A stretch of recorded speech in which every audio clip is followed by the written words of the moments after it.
A novel method of pain. Each time he's just on the cusp of sleep, that pleasant disordered fade out before darkness. Then it begins. Scrape, scratch, scrape. Steel brushes dragged across his skin.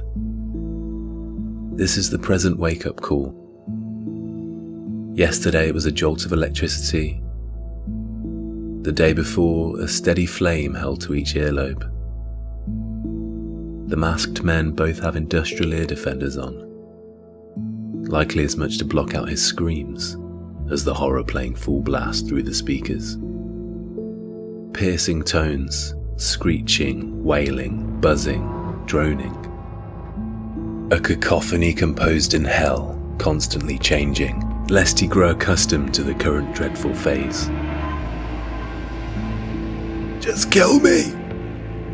he shouts through a voice hoarse from screaming, though he now knows this is futile.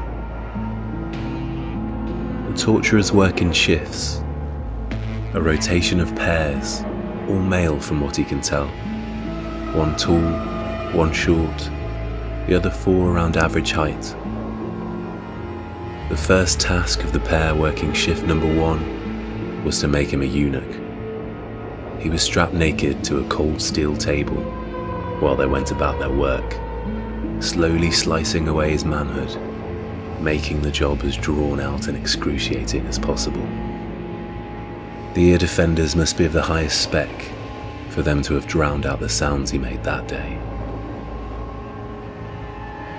This particular event seemed to have happened a lifetime ago, however. So much misery has transpired since then that he cannot tell if it occurred weeks or months in the past. Nor too does he ever know when it is night or day. Time only exists in the world beyond this low-lit basement. When his mind is not entirely consumed with agony, he sometimes marvels at the efficiency of his mistreatment. When he urinates through the cavity in his pelvis, the masked men promptly hose the area down. He no longer defecates. He is simply rid of waste via frequent painful enemas. He supposes these methods are in place to prevent infection. They want to keep him alive, that much is certain. He's force-fed beige puree via a tube inserted in his throat, kept at a temperature that is cold but not harmfully so. They test his reflexes, blood pressure, even check if he's dehydrated, monitoring him with the kind of rigour not found in most of the hospitals he stayed in.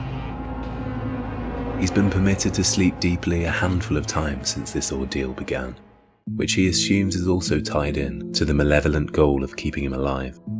Though it was perhaps no longer than 2 hours or so, those periods of unconsciousness are the only instances of relief he's had since he was brought to the basement. Before he's immediately roused by a new form of torment. He awakens each time to this waking nightmare, screaming, pleading to be rendered unconscious again. It's the inverse of a process he remembers from childhood, in which he suffered vicious nightmares, and was thankful to be awake and rid of them. Now he despairs at waking up, praying for this abject existence to finally cease. On the matter of ending his misery, which he fantasizes about interminably, he has no hope of even attempting it. He is never left alone and his limbs are always bound, with the restraints frequently changed and loosened to stave off sores. All he possesses is a small morbid hope that his torturers might push a little too far and end up killing him. They're too careful, however, too competent and methodical. Though they've broken fingers and toes, slowly removed nails, burned and snipped off tiny pieces of flesh, gradually rid his scalp of hair, electrocuted him hundreds if not thousands of times.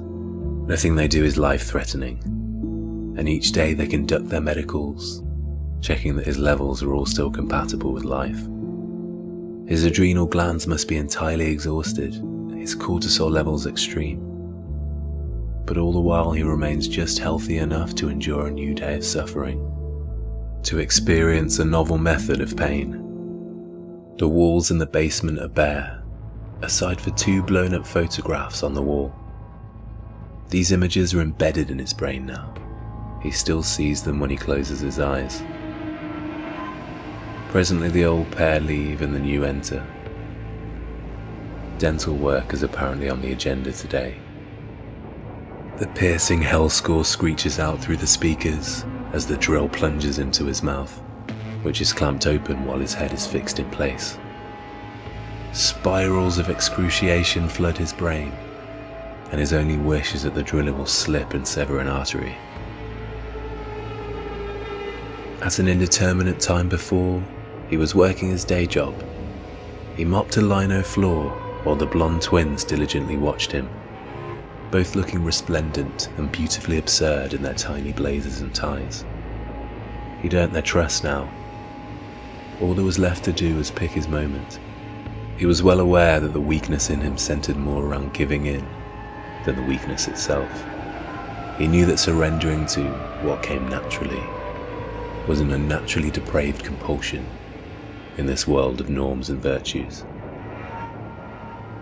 He picked his moment, carrying out the next steps precisely how he planned. It had taken months, all this time for something that was over in an hour. He didn't know their names before being told them in an interrogation room 1 week later. He was expecting the formal grilling, the possibility of being a strong suspect. He anticipated having to use his alibi, his poker face, the odd display of superb acting. He hadn't expected to be questioned by a stern middle-aged female officer, however, or a young male who looked entirely at ease with the idea of kicking him to death. He also hadn't expected to be told who the father was, the richest man in the city, if not country. A man who owned half the real estate within a 50-mile radius. A man of unimaginable resources. He denied all charges and was released with the promise of further questioning. On his walk home from buying cigarettes 2 nights later, he was blindsided as he passed an alleyway. 2 large hooded men wearing surgical masks descended on him without a sound, twisting his arms behind his back before dragging him into a van. This straddled the pavement for no more than 3 seconds before they were all in the back and it was steadily driving away. Thick but porous cloth enveloped his head and shoulders. His breaths were deep and ragged. The next thing he saw was the inside of the basement. The 2 massive photos tacked onto the wall. The twins watch every gruesome thing that is done to him, denying his relentless whining pleas for it all to finally end.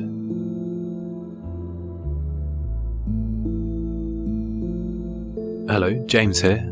I write all of the stories for Resonant Tales, and I also do the book review podcast with Ben. If you enjoyed that one, please like and subscribe, share the video around, just show us any appreciation you can. It won't go unnoticed.